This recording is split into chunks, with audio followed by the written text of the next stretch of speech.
Hello guys, welcome back. चलिए आगे बढ़ते हैं। तो लास्ट पार्ट में हमने स्टार्ट कर दिया था आईसीडीआर, ठीक है। हमने पूरा बैकग्राउंड देखा, कैसे हम आईसीडीआर 18 तक पहुंच गए थे, ठीक है। आपने डायग्राम भी बना लिया होगा। फिर हमने इंट्रोडक्शन पढ़ा, बरोबर। ओवरऑल इंट्रोडक्शन क्या था, और फिर हमने स्टार्ट किया था कि भाई क्या क्या मेथड्स होती हैं फंड रेजिंग की, ठीक है। फंड रेजिंग में क्या क्या टाइप के इश्यूज होते हैं वो हमने डिस्कस किए थे, ठीक है। चलिए आगे बढ़ते हैं। अब आते हैं आईसीडीआर रेगुलेशन की एप्लीकेबिलिटी, ठीक है। एप्लीकेबिलिटी ऑफ आईसीडीआर रेगुलेशंस 2018, ठीक है। आ जाइए, क्या क्या इश्यूज पे ये अप्लाई होता है, ठीक है। Applicability of this regulation, regulation 3 of ICDR. This regulation shall apply to the following. Number 1, IPO, ठीक है। सेम है जो हम पढ़ चुके हैं। टेक्निकल बस रेगुलेशन 3 के अंदर क्या लिखा है वो पढ़ रहे हैं। IPO by an unlisted issuer, ठीक है, मैंने बता दिया था लॉजिक। फिर है right issue by a listed issuer, ठीक है। ऑलरेडी आप एक बार लिस्ट कर गए हो, आपका आईपीओ हो चुका है। ध्यान दो, आगे जितने भी है B C D E F, ये जितने भी है, सिर्फ मतलब ये जैसे ये आईपीओ है, ये आईपीओ है, आईपीओ छोड़ के जो बाकी के इश्यूज होते हैं ना, वो सब आईपीओ के बाद होते हैं। जैसे एफपीओ अगर आप कर रहे हो, मतलब आप आईपीओ ऑलरेडी कर चुके हो। अगर आप राइट इशू ला रहे हो, आप ऑलरेडी लिस्टेड हो, और लिस्टेड इशूअर होने के बाद, आईपीओ लाने के बाद फ्यूचर में आप जब राइट इशू करते हो तब भी आप आईसीडीआर में कवर हो जाओगे। एक बार आपने आईपीओ किया, उसके बाद आप बोनस इशू ला रहे हो, प्रेफरेंशियल इशू ला रहे हो, ठीक है। एज अ लिस्टेड इशूअर अब आप जो भी इशू लाओगे वो यहां पे कवर होगा और आपको उसके गाइडलाइंस अप्लाई हो जाएंगे, ठीक है। तो अगर आप राइट इशू ला रहे हो और आप ऑलरेडी लिस्टेड हो, ठीक है, where the aggregate value is of 50 crore और मोर, ठीक है। राइट इशू की गाइडलाइंस की एप्लीकेबिलिटी के लिए एक मॉनेटरी लिमिट है, ठीक है।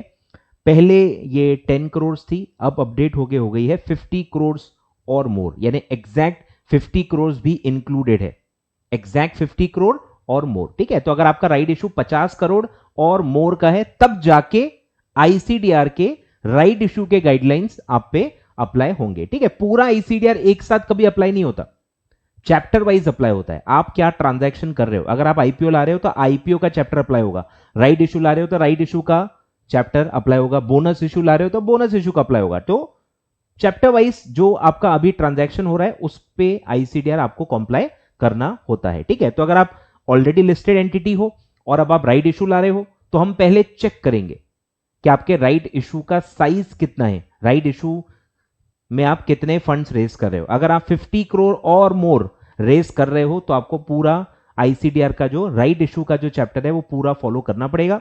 और अगर सर 50 से कम रहा तो नीचे एक प्रोविजो आएगा, हम पढ़ेंगे कि नीचे जो 50 करोड़ के नीचे अमाउंट रेज कर रहे हैं राइट इशू से, उन पे क्या अप्लाई होगा वो हम पढ़ेंगे, ठीक है। आगे बढ़ते हैं। फिर है एफपीओ, ठीक है। एफपीओ फर्दर पब्लिक ऑफर, ठीक है, further public offer by a listed issuer. आपने ऑलरेडी आईपीओ ला लिया है, आपने ऑलरेडी लिस्टिंग करवा लिया है, अब आप एक और पब्लिक इशू कर रहे हो, सेकंड, थर्ड, फोर्थ, जितने भी अब आप फ्यूचर में फर्दर पब्लिक ऑफर्स लाओगे वो भी इसमें कवर होंगे और उसका चैप्टर पूरा आईसीडीआर का आप पे अप्लाई हो जाएगा जब आप फर्दर पब्लिक ऑफर लाओगे।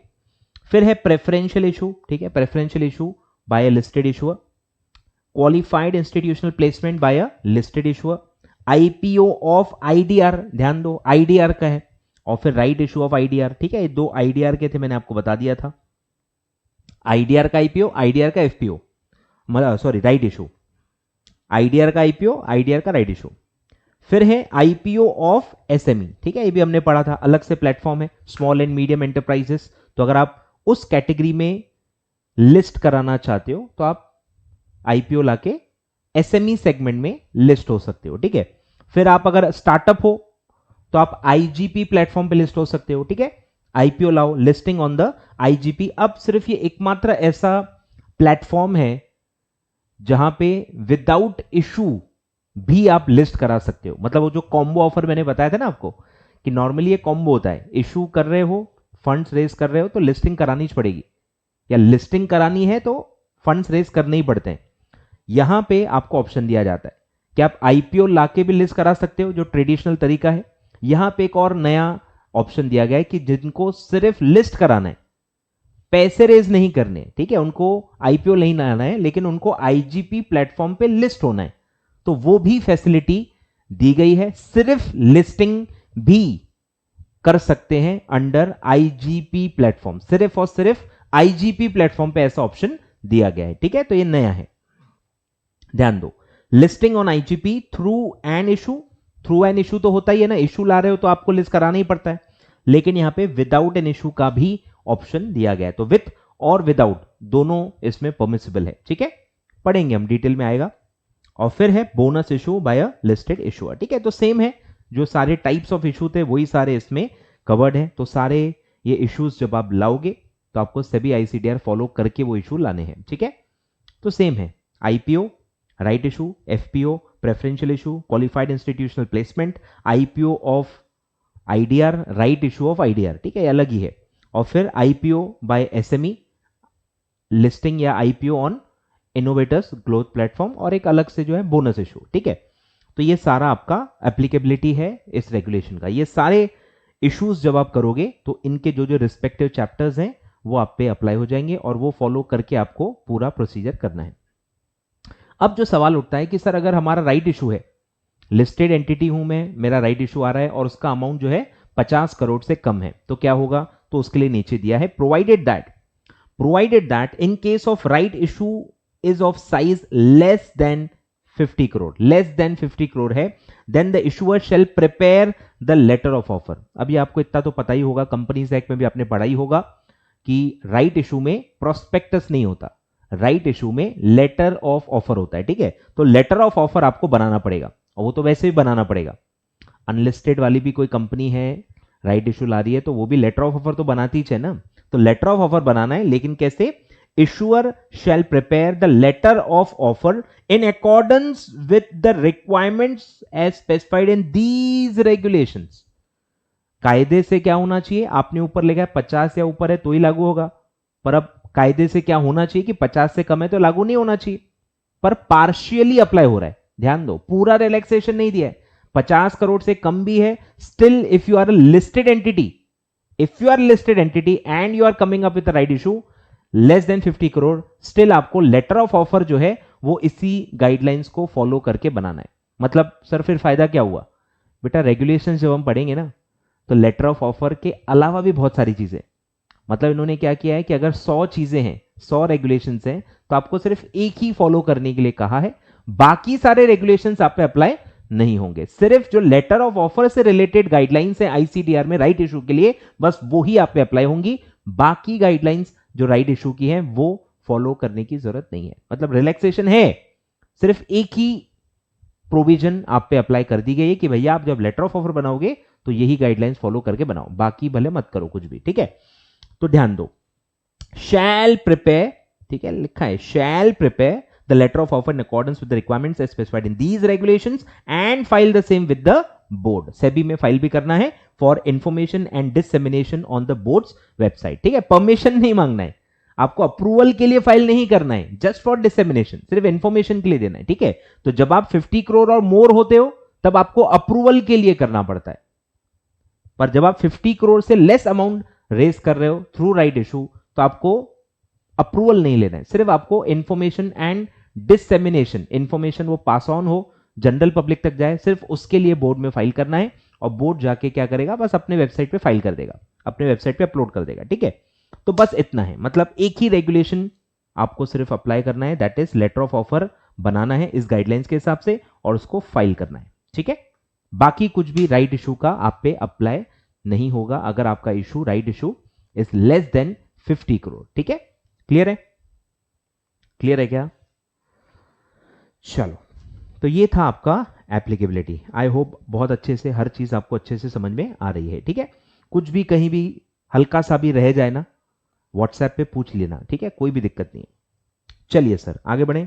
अब मैं कुछ इंपॉर्टेंट डेफिनेशंस पहले आपको बता देता हूं अच्छे से, ताकि पढ़ाते पढ़ाते आपको चीजें समझ में आ जाए, और ऐसी ही डेफिनेशंस बताऊंगा जो आपको अभी समझ में आएंगी। ठीक है, तो डरना नहीं।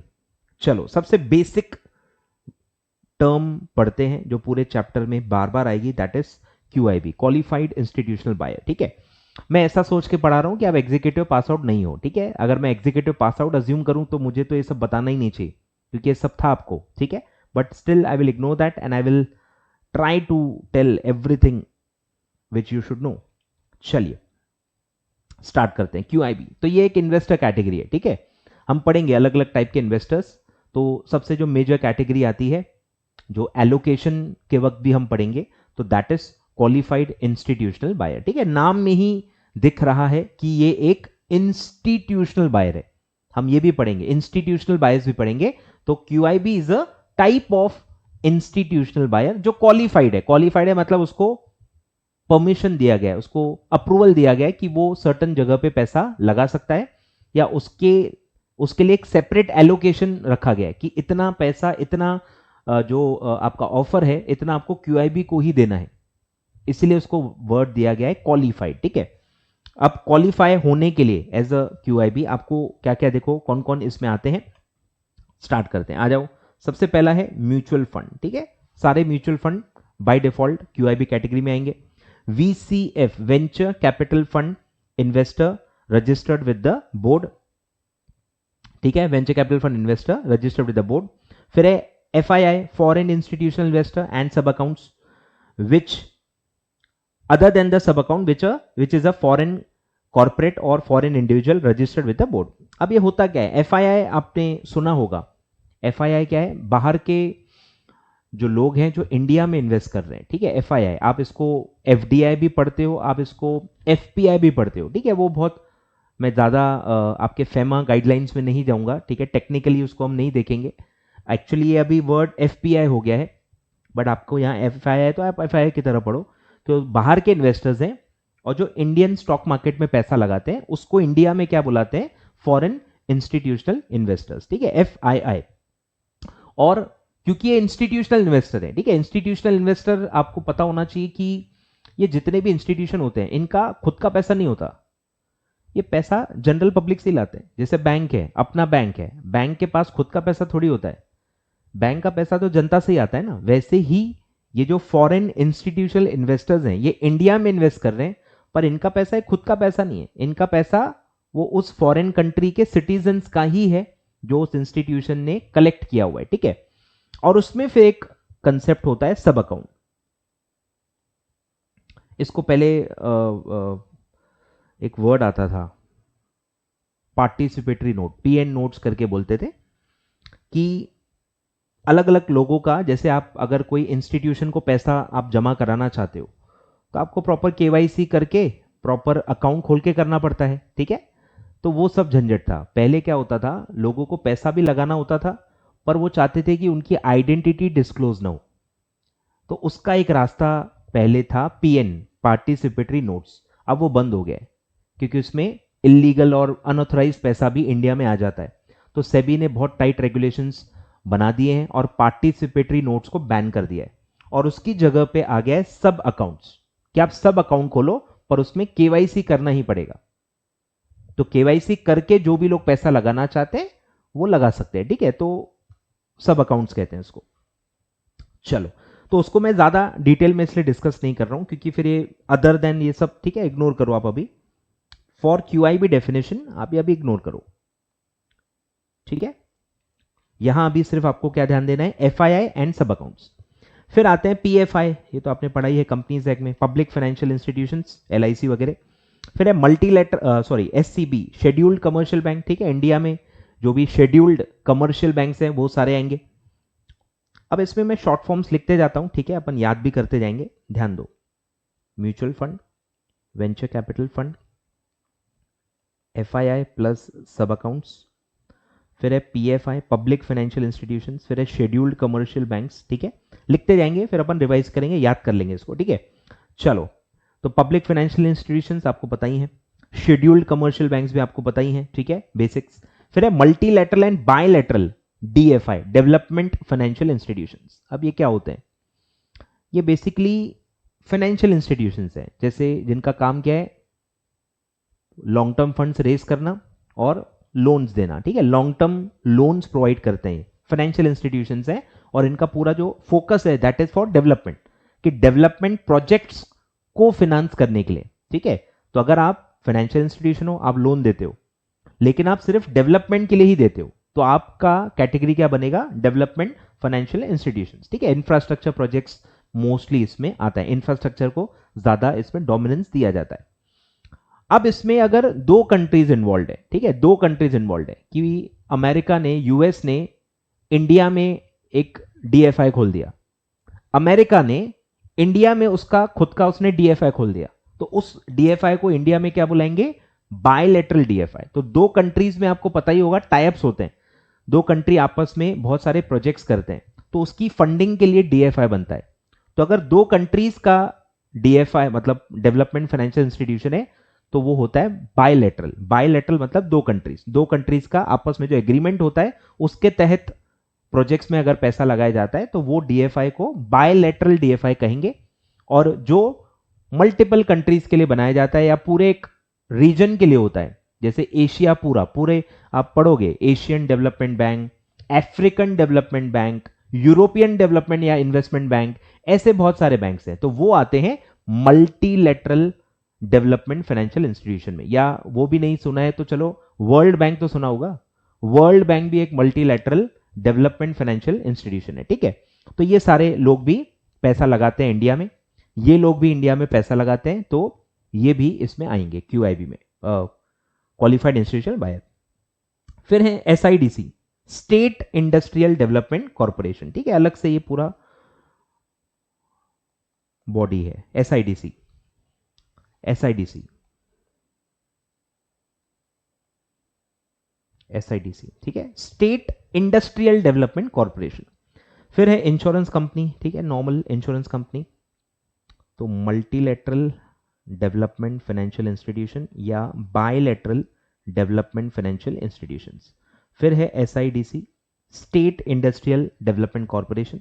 फिर है इंश्योरेंस कंपनी, ठीक है, नॉर्मल अपनी insurance company that is registered with IRDA, ठीक है, insurance regulatory and development authority, IRDA.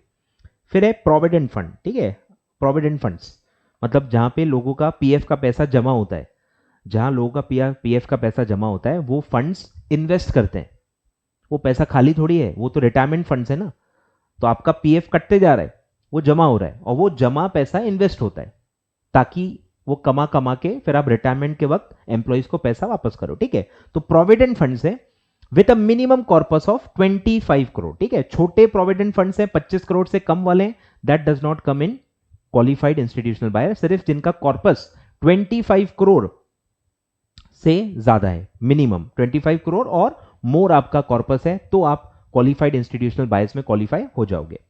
फिर है पेंशन फंड, सेम, ये दोनों एक ही कैटेगरी में, रिटायरमेंट फंड्स हैं और ये पैसा इन्वेस्ट होता है, तो मार्केट में भी इन्वेस्ट होता है, तो उनका अगर कॉर्पस 25 करोड़ से ज्यादा है तो फिर उसको क्यूआईबी कैटेगरी में क्लासिफाई किया जाएगा, ठीक है। Provident fund, pension fund, provident fund, pension fund. फिर है एनआईएफ, ये आपने नहीं सुना होगा, national investment fund set up by the resolution of government of India.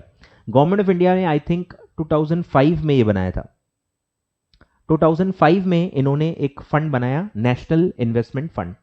तो जो भी गवर्नमेंट के कंपनीज होते हैं, एसबीआई या जितने भी गवर्नमेंट के कंपनीज है, गवर्नमेंट कंट्रोल्ड कंपनीज हैं, उसमें आपने सुना होगा कि गवर्नमेंट अपना स्टेक बेच रही है, डाइवेस्टमेंट कर रही है, तो डाइवेस्टमेंट करने से जो पैसा रेज होता है ना, वो इस फंड में जमा किया गया है, ठीक है, स्पेशल उसी के लिए पैसा एक ये फंड बनाया गया है कि जो भी गवर्नमेंट का स्टेक, गवर्नमेंट के शेयर्स बेच के जो भी पैसा आएगा, डाइवेस्टमेंट प्रोग्राम से जो भी पैसा आएगा, वो कंसोलिडेटेड फंड ऑफ इंडिया जो अपना गवर्नमेंट का फंड है उसमें नहीं जाएगा, वो नेशनल इन्वेस्टमेंट फंड में जाएगा, और ये फंड फिर अलग अलग जगह पैसा खर्च करेगा, ठीक है, इंडियन रेलवेज में खर्च करेगा या दूसरे गवर्नमेंट कंपनीज में जो पैसा लगाना पड़ता है।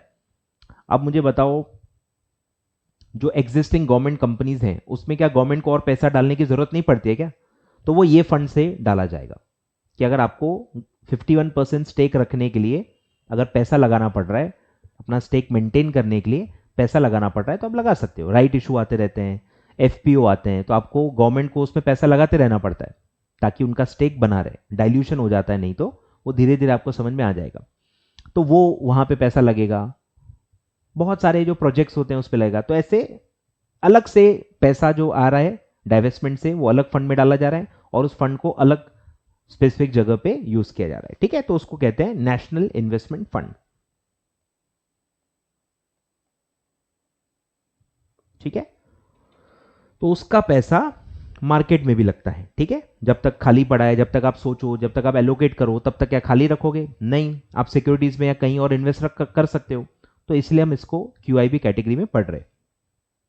फिर इंश्योरेंस फंड, लेकिन ये कौन से हैं? Setup and manage bye army, navy और एयरफोर्स, ठीक है। आर्मी, नेवी, एयरफोर्स का जो इंश्योरेंस फंड है वो भी इसमें आता है, ठीक है। Insurance funds of army, navy और एयरफोर्स, आर्मी, नेवी और एयरफोर्स, ठीक है। चलो, फिर है insurance funds develop and manage by department of post, ठीक है। ये तो आपने देखा ही होगा, डिपार्टमेंट ऑफ पोस्ट, ठीक है। आपने यूज भी किया होगा, आप सारे स्पीड पोस्ट, रजिस्टर्ड पोस्ट, ये सब आप करते ही होंगे। तो वो डिपार्टमेंट ऑफ पोस्ट जो है गवर्नमेंट ऑफ इंडिया का, उसका भी इंश्योरेंस फंड इसमें कवर्ड है। तो 3 इंश्योरेंस फंड्स हैं भाई,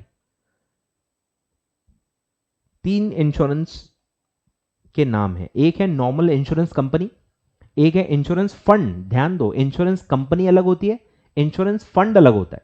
तो ऊपर जो था दैट वाज इंश्योरेंस कंपनी, जो नॉर्मल आप पढ़ते हो एलआईसी वगैरह, वो इंश्योरेंस कंपनी है। ये है इंश्योरेंस फंड, जो इनके लिए अलग से फंड बनते हैं, ठीक है। आर्मी, नेवी, एयरफोर्स और ऑफ डिपार्टमेंट ऑफ पोस्ट, ठीक है। तो 3 ऐसे इंश्योरेंस के वर्ड्स आते हैं, ठीक है। तो ध्यान देना है। और फिर एक लास्ट है, ये भी आपने नहीं सुना होगा, सिस्टमैटिकली इंपॉर्टेंट एनबीएफसी, ठीक है। एनबीएफसी है नॉन बैंकिंग फाइनेंस कंपनी, ये तो आपने सुना ही होगा। बैंक और एनबीएफसी आरबीआई के दायरे में आते हैं, आपने ईबीसीएल या कोई और सब्जेक्ट में पढ़ा होगा उसको, ठीक है।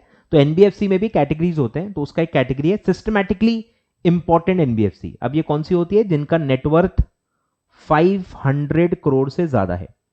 तो अगर कोई एनबीएफसी है और उसका नेटवर्थ 500 करोड़ से ज्यादा है, तो आरबीआई उसको कैसे क्लासिफाई करती है? सिस्टमैटिकली इंपॉर्टेंट एनबीएफसी, ठीक है। इसका डेफिनेशन भी कवर्ड है, देख लो, नीचे होगा।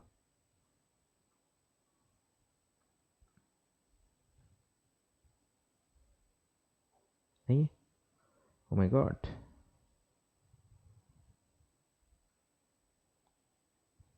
कहाँ गया? नहीं है, ठीक है, लिख लो, आप कोई दिक्कत नहीं है, लिख लो, ठीक है। नेटवर्थ कितना होना चाहिए? 500 करोड़ से ज्यादा, ठीक है। तो आप सिस्टमैटिकली इंपॉर्टेंट एनबीएफसी में कैटेगराइज हो जाते हो, ठीक है। तो ये सारे लोग हैं जो क्वालिफाइड इंस्टीट्यूशनल बायर में क्लासिफाई होते हैं, ठीक है। चलो अभी हम इसको याद करेंगे, ठीक है। ध्यान दो, आ जाओ, बोलते जाओ। जो सिमिलर है वो पहले याद कर लो, ठीक है। 3 इंश्योरेंस वाले वर्ड है, मेरे को बताते जाओ। पहला है insurance company registered with IRDA, ठीक है। फिर है insurance fund set up and managed by army, navy और air force of union of India. फिर है insurance funds set up and manage by department of post, government of India, ठीक है। तो ये 3 इंश्योरेंस फंड्स हो गए। फिर 2 रिटायरमेंट फंड्स थे, provident fund minimum corpus 25 crore, pension funds minimum corpus 25 crore, ठीक है। 5 एकदम सिंपल याद हो गए।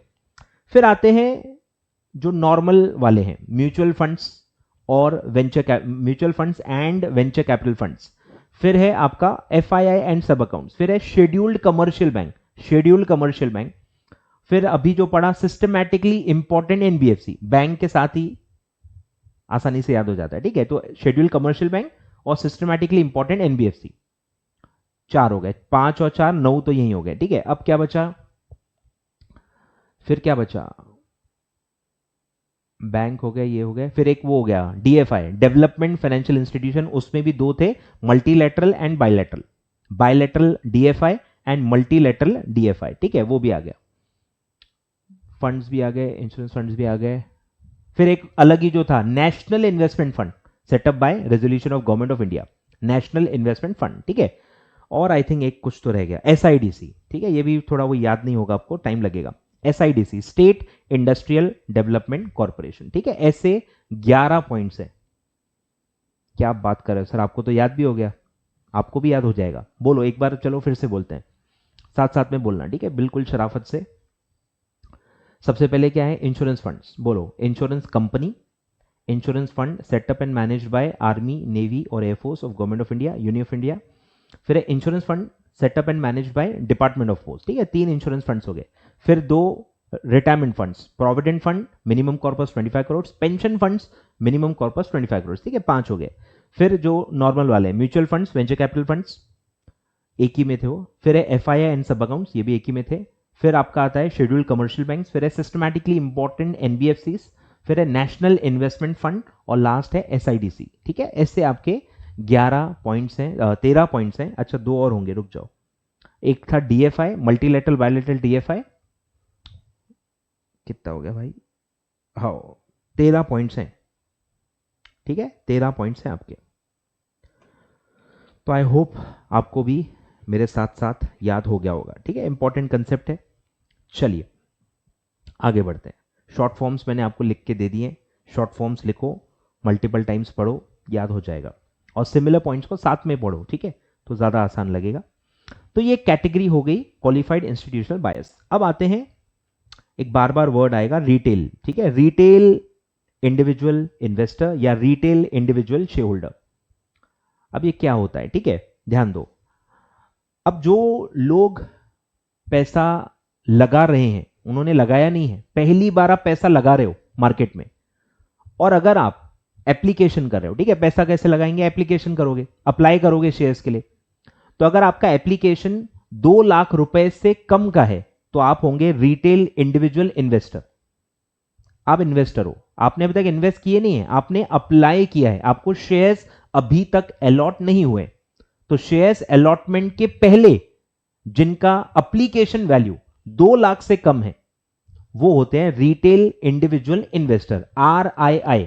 शॉर्ट फॉर्म क्या देंगे, RII, रिटेल इंडिविजुअल इन्वेस्टर। ध्यान दो, इंडिविजुअल हु अप्लाइज और बिड्स, ध्यान दो, आपको शेयर अभी तक अलॉट नहीं हुए हैं, आप अभी अलॉट अपना अप्लाई कर रहे हो, अप्लाइज और bids for specified securities for a value of not more than 2 lakh rupees. ठीक है, not more than 2 lakh rupees, यानी कि up to 2 lakh rupees, exact 2 lakh भी कवर्ड है। अप टू 2 लाख रुपीज अगर आप अप्लाई कर रहे हो तो आप कौन सी कैटेगरी में फॉल करते हो, रिटेल इंडिविजुअल इन्वेस्टर, RII। अब जब आपको अलॉटमेंट मिल जाएगा, अब जब आपको अलॉटमेंट मिल जाएगा तो बस आपका नाम क्या बदल के हो जाएगा, रिटेल इंडिविजुअल शेयर होल्डर। अब क्योंकि आप अप्लायर थोड़ी हो, अब तो आपको अलॉट हो गए ना, तो अब आप रिटेल वाले ही हो, सिर्फ आपका नाम क्या बदल जाएगा, रिटेल इंडिविजुअल शेयर होल्डर। ध्यान दो, RIS। तो अप्लाई करते वक्त RII और अलॉटमेंट मिलने के बाद RIS। ठीक है, कैटेगरी दोनों सेम है, retail means a share holder. ध्यान दो, यहां आप इंडिविजुअल थे क्योंकि आपको अलॉटमेंट नहीं मिला था, अब आपको अलॉटमेंट मिल चुका है, तो अब आप कौन बन चुके हो, share holder. Means a share holder who applies और bids for specified securities for value not more than 2 lakh rupees. ठीक है, तो आपका जो डेजिग्नेशन है उसमें चेंज हो गया है, अब आपको शेयर अलॉट हो चुके हैं।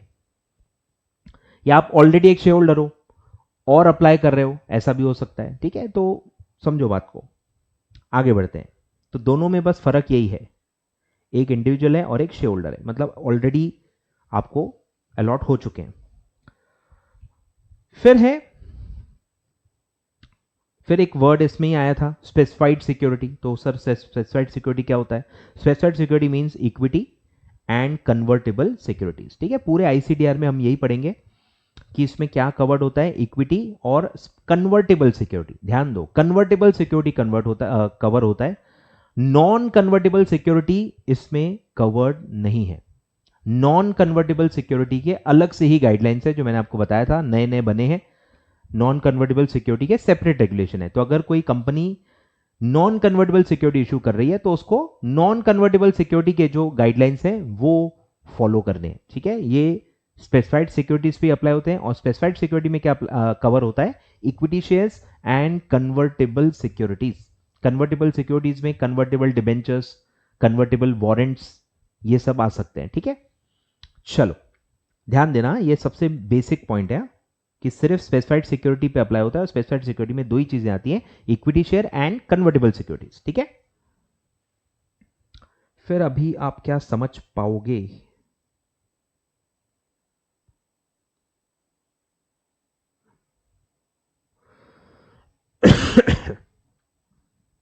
जस्ट मैंने एक डायग्राम दिया हुआ है आपके अंडरस्टैंडिंग के लिए, टाइप्स ऑफ इन्वेस्टर का एक डायग्राम है, उसको पढ़ लेते हैं। आगे आ जाओ, थोड़ा आगे आ जाओ, थोड़ा और आगे आ जाओ, नहीं है क्या, नहीं दिया है।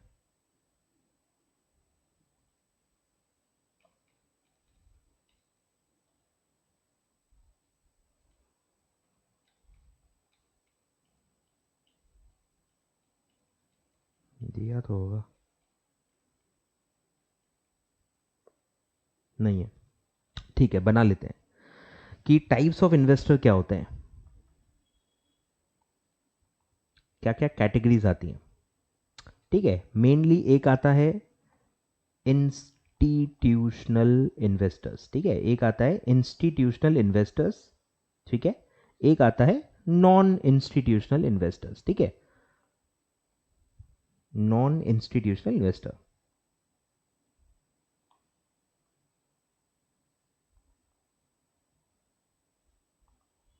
अब आइडियली दो ही कैटेगरी होनी चाहिए, पर ऐसा है नहीं। एक और कैटेगरी है जो हमने पढ़ा, रिटेल इंडिविजुअल इन्वेस्टर्स या रिटेल इंडिविजुअल शेयर होल्डर्स। ठीक है, ऐसे ब्रॉडली तीन कैटेगरीज हैं। ठीक है, ध्यान दो। रिटेल का तो हम पढ़ चुके हैं, ठीक है, जिनका वैल्यू इज लेस देन और इक्वल टू 2 lakhs। ठीक है, 2 लाख तक का अगर आपका अप्लीकेशन है तो आप RIS या RII में फॉल करोगे। ठीक है, अब ध्यान दो, अब एक एक और पढ़ते हैं, आ जाओ। अब पढ़ते हैं इंस्टीट्यूशनल इन्वेस्टर। ठीक है, आ जाओ। Institutional investor means QIB। ठीक है, सारे QIB by default institutional investors में आएंगे, और नाम में भी दिख ही रहा है, मैंने आपको बताया भी था। क्वालिफाइड तो ठीक है, क्वालिफाइड तो ठीक है, नाम क्या है इनका, इंस्टीट्यूशनल बायर्स ही है ये। ठीक है, तो इंस्टीट्यूशनल इन्वेस्टर्स में ही कैटेगराइज करते हैं। और एक और इसमें आता है फैमिली ट्रस्ट और इंटरमिजरीज। ठीक है, फैमिली ट्रस्ट और इंटरमिजरी। ट्रस्ट तो आपको पता ही है ना, तो फैमिली ट्रस्ट जो है, और जो इंटरमिजरीज हैं अलग अलग मर्चेंट बैंकर्स, ये वो जो भी हम पूरा आप एग्जीक्यूटिव में पढ़ चुके हो, याद आ रहा है, चैप्टर 16 पूरा इंटरमिजरीज का चैप्टर है, आपको पूरे 12-13 इंटरमिजरीज आपने पढ़े हुए हैं। ठीक है, वो सारे लोग, तो फैमिली ट्रस्ट और इंटरमिजरीज registered with the board with a net worth of more than 500 crore. अगर फैमिली ट्रस्ट का या इंटरमिजरी का जो नेटवर्थ है वो 500 करोड़ से ज्यादा है, as per the last audited financial statement for the purpose of listing and or trading on IGP platform in terms of chapter 10। तो इसका दो जगह कनेक्शन आता है, लिस्टिंग और ट्रेडिंग ऑन IGP में ये यूज होता है, ये टर्म चैप्टर 10 में यूज किया हुआ है। ठीक है, तो ये लोग आएंगे। ठीक है, तो इसमें दो लोग आते हैं, QIB और फैमिली ट्रस्ट और इंटरमिजरी जिनका नेटवर्थ है मोर देन 500 करोड़। ठीक है, तो ये आते हैं इंस्टीट्यूशनल इन्वेस्टर्स में। फिर आते हैं नॉन इंस्टीट्यूशनल इन्वेस्टर। अब आइडियली आपने जब भी इस टाइप के डेफिनेशंस पढ़े हैं, आपने क्या पढ़ा है, नॉर्मली क्या होना चाहिए कि जो नॉन इंस्टीट्यूशनल इन्वेस्टर है वो क्या होने चाहिए, ऐसे लोग जो इंस्टीट्यूशनल इन्वेस्टर नहीं है, ऐसा डेफिनेशन होना चाहिए, पर ऐसा है नहीं। ठीक है, थोड़ा कॉम्प्लिकेट कर दिया इन्होंने। तो नॉन इंस्टीट्यूशनल इन्वेस्टर का देखो क्या डेफिनेशन है, आ जाओ आ जाओ। तो non institutional means an investor other than पढ़ो अच्छे से, other than RII retail individual investor and qualified institutional buyer. दो लोगों को छोड़ के बचे हुए सारे लोग नॉन इंस्टीट्यूशनल इन्वेस्टर में आएंगे, इसीलिए मैं कह रहा हूं कि तीन कैटेगरीज आएंगी। ठीक है, ध्यान दो। तो नॉन इंस्टीट्यूशनल वाले क्या है, other than QIB and other than retail individual investor. ठीक है, तो उसको कहेंगे नॉन इंस्टीट्यूशनल इन्वेस्टर्स। तो थोड़ा इसमें इसलिए हल्का सा आपको अभी कंफ्यूजन होगा, बट वो धीरे धीरे फिल्टर आउट होते जाएगा। ठीक है, अभी आपको इतना पता होना चाहिए, अभी आपको इतना पता होना चाहिए। ठीक है, लिख लो लिख लो,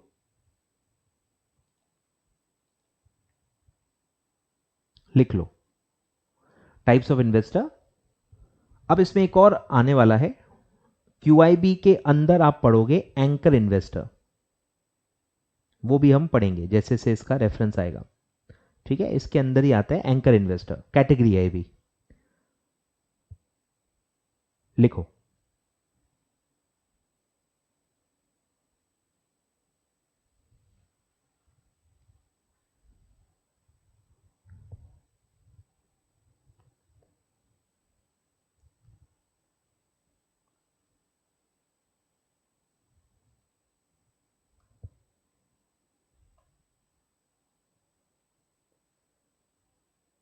चलिए ठीक है, आगे बढ़ते हैं। तो आई होप आपने बना लिया होगा।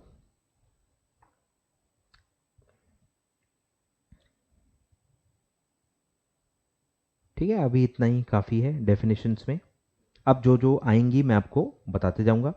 कुछ कुछ ये डेफिनेशंस थे जो पता होनी चाहिए। अच्छा देखो नीचे दिया हुआ ये सिस्टमैटिकली इंपॉर्टेंट एनबीएफसी, तो मैंने बता दिया था, means an NBFC registered with RBI of course and having net worth of more than 500 crore. ठीक है, तो वो सिस्टमैटिकली इंपॉर्टेंट एनबीएफसी में क्लासिफाई हो जाएगा।